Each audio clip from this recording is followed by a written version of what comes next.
Belakangan ini media sosial lagi heboh dengan kasus Vina Dewi Arsita di Cirebon setelah diangkat ke layar lebar dengan judul Vina Sebelum 7 Hari. A True Story Revealed by Vina Spirit kembali jadi perhatian masyarakat. Bahkan sebelum dihabisi secara brutal dan keji, Vina tuh diperkosa dengan pelaku yang jumlahnya ada 11 orang. Lalu jasad korban Vina, warga kampung Samadikun, Kecamatan Kejaksaan, Kota Cirebon, dan kekasihnya Eki ditemukan pada 28 Agustus 2016 pagi. Kasus pembunuhan dan pemerkosaan ini ditangani oleh Polres Cirebon Kota. Setelah melakukan serangkaian penyelidikan intensif, akhirnya polisi berhasil menangkap 8 dari 11 pelaku. Ke-8 pelaku pun sudah diadili dan dijatuhi hukuman. Mereka antara lain Jaya, Supriyanto, Eka Sandi, Hadi Saputra, Eko Ramadhani, Sudirman, Rivaldi Aditya Wardana, dan Saka Tatal. Sedangkan 3 pelaku yang hingga kini masih buron ada Andi, Dani, dan Peggy alias Perong. Sampai saat ini 3 pelaku itu masih bebas berkeliaran. Namun baru-baru ini muncul lagi tangkapan baru layar CCTV yang katanya dari kasus tersebut.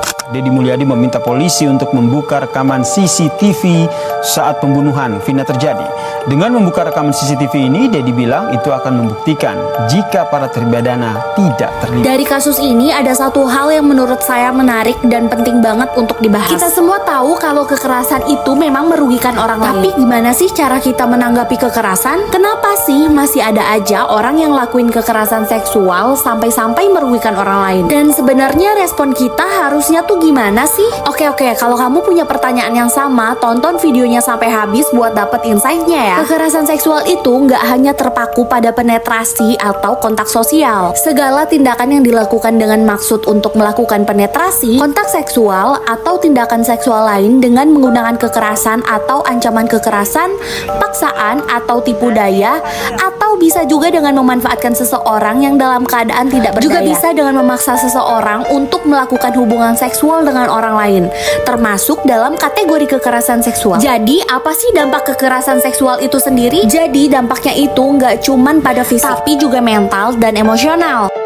Korban dapat mengalami trauma, depresi, kecemasan, rasa malu, atau bahkan sampai gangguan stres pasca trauma atau PTSD. Luka yang mendalam selama bertahun-tahun atau seumur hidup. Jadi gimana sih cara melawan kekerasan seksual sendiri? Yang pertama yaitu dengan cara meningkatkan edukasi. Edukasi yang komprehensif tentang kekerasan seksual, mulai dari definisi, dampak, hingga cara melawannya. Perlu banget diberikan kepada seluruh lapisan masyarakat. Edukasi ini juga dapat dilakukan melalui berbagai platform, contohnya seperti sekolah, media massa, komunitas, dan internet. Cara kedua, kita perlu banget untuk memberi dukungan kepada korban. Korban kekerasan seksual membutuhkan dukungan dan pendamping agar mereka tuh bisa pulih dari trauma. Kita juga bisa memberi dukungan emosional, membantu mereka mendapatkan akses ke layanan kesehatan mental dan hukum, serta mendorong mereka untuk berani melapor. Cara yang ketiga, kita harus mendorong menegakkan hukum. Aparat penegak hukum perlu lebih proaktif dalam menanggapi kasus kekerasan seksual. Diperlukan penegakan hukum yang tegas dan adil bagi para pelaku,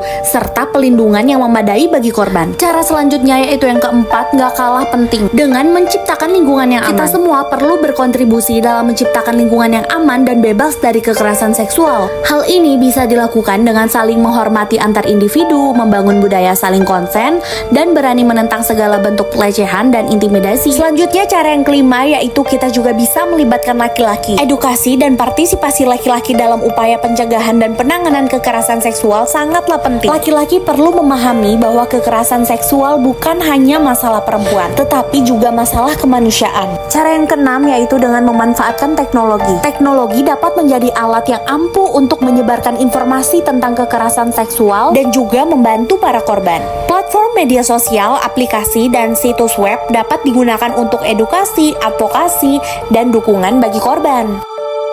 Pada 2021 juga ditemukan lonjakan tajam pengaduan yang terpengaruh oleh situasi pandemi. Ada kekerasan berbasis gender siber (KBGS) naik sebesar 348%, yaitu 409 kasus. Dan pada tahun 2020 naik menjadi 1.425 kasus. Wow, lumayan banyak juga ya. Kira-kira apa sih layanan yang diberikan oleh pemerintah? Adapun layanan yang diberikan pemerintah yaitu pengaduan, kesehatan, bantuan hukum, rehabilitasi sosial, penegakan penegakan hukum, pemulangan, pendampingan tokoh agama, dan reintegrasi sosial. Sebab data Simfoni selalu berubah berdasarkan laporan yang masuk, maka urutan-urutan dari jumlah tersebut itu nggak bersifat permanen. Selanjutnya kalau mau ngelapor kira-kira kemana ya? Yes, berdasarkan informasi dari Kementerian Pemberdayaan Perempuan dan Perlindungan Anak atau Kemen PPPA, para korban kekerasan dapat melapor ke layanan call center Sahabat Perempuan dan Anak atau yang bisa dibilang Sapa 129.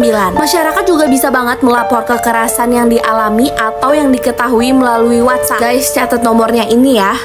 Dari kasus Vina Dewi Arsita, kita bisa banget nih jadikan momentum ini untuk bergerak bersama menuju masa depan yang lebih aman. Kasus Vina Dewi Arsita menjadi pengingat bahwa kekerasan seksual itu isu yang serius dan perlu dihadapi bersama. Mari kita jadikan tragedi ini sebagai momentum untuk meningkatkan edukasi, mendukung korban, dan memperkuat penegakan hukum. Bersama kita ciptakan dunia yang aman dan bebas dari kekerasan seksual.